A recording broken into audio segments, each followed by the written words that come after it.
Hello everyone and welcome to this edition of NASCAR's Biggest What Ifs. What if DEI let Daryl Waltrip finish the 1998 NASCAR Cup Series season driving that number 1 Pennzoil Chevrolet? In this edition of NASCAR's Biggest What Ifs, we're going to go back to the 1998 NASCAR Cup Series season. After a rough beginning to his rookie season, Steve Park was practicing for the 4th race of the season in Atlanta. He suffered a tire failure and had 3 hard impacts before his race car would come to a rest.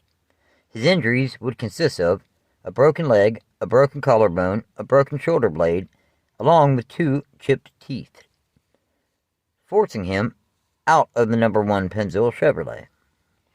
Now, on the other side of this discussion, Daryl Waltrip, an 84-time Cup Series winner and a 3-time Cup Series champion, though by this stage of his career, he was at the end of an over 7-year stint as an owner-driver. Waltrip was off to a bad start to the 1998 season as well, though his reason was more or less due to his team falling behind and his latest sponsor, Speedblock, not paying them all that they agreed to. Therefore, after race 5 in Darlington, Waltrip sold his number 17 Chevrolet team to businessman Tim Beverly. Starting at race 6 in Bristol, Dale Earnhardt asked Daryl Waltrip to drive the number 1 Pennzoil Chevrolet while Park was sidelined. Waltrip was thrilled to, considering it would be an upgrade in equipment, and he didn't have a permanent ride at the time, due to the fact that Beverly didn't take the team that he bought off Waltrip straight to the track, but rather waited for a couple other mergers and such to form Tyler Jet Motorsports. Waltrip had some of the best performances that he had in years in that DEI number 1 Chevrolet. In the 13 races that Earnhardt had Waltrip behind the wheel of that number 1 Pennzoil Chevrolet, his best start was 8th at Loudon in the summer, and his best finish was 5th at California in the spring, though his overall best race was at Pocono in the spring, where he was leading with only a few laps to go, before finishing 6th place. Overall, in 13 starts, he scored 0 poles, 0 wins, 1 top 5 and 2 top 10s, and 9 top 20s. Now, at race 19 in Indianapolis, DEI decided to bring back Steve Park. Now, in all fairness, I completely understand it was his ride originally, but it was his rookie season, a rookie season that was already off to a horrendous start. Now, there was a rumor of possibly expanding to 2 teams, so Park could have his ride back, and Darrell would also have a ride. Well, since Park's 1998 was already behind so much, I say put him in the second car and let him go to the tracks and get the experience that he badly needed as a rookie at that point in his career. Now, what if Darrell was able to finish the 1998 season in that number 1 Pennzoil Chevrolet? I think Waltrip would have gotten another top 10 at Indianapolis, finishing 7th. A couple of races later at Michigan, I think he would have had a strong race, starting 3rd and finishing 4th, even leading 27 laps. And Bristol would go a bit better for Waltrip the second trip there in that number 1, starting 9th and finishing 16th. The team would blow an engine the following race at Loudon. Darlington, the track where earlier in the season, Darrell would run his final race as an owner-driver. They would have a so-so race, starting 31st and finishing 17th. Richmond and Dover, both were alright runs, starting 8th and 17th, then finishing 13th and 9th.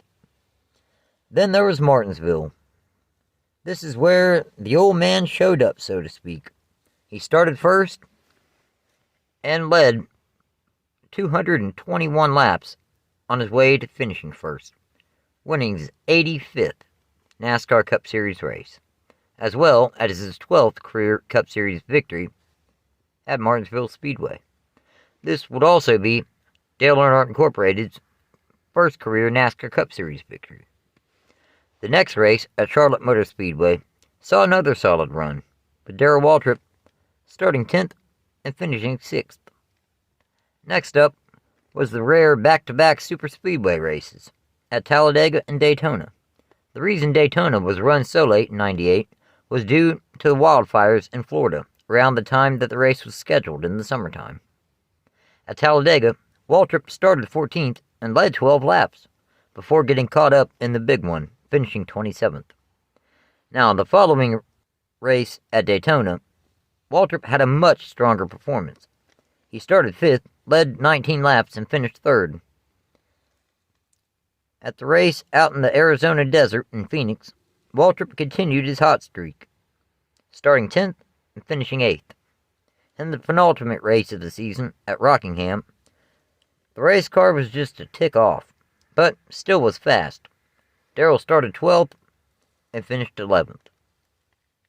In the season finale in Atlanta, the number 1 Pennzoil Chevrolet with Daryl Waltrip behind the wheel, they were strong yet again, qualifying 4th and finishing 8th, meaning overall in 28 starts, Waltrip would have scored 1 pole, 1 win, 4 top 5s, and 10 top 10s, finishing 10th in final NASCAR Cup Series point standings.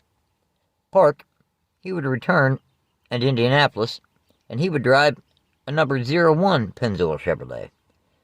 His best finish would end up being 16th at Dover in the fall.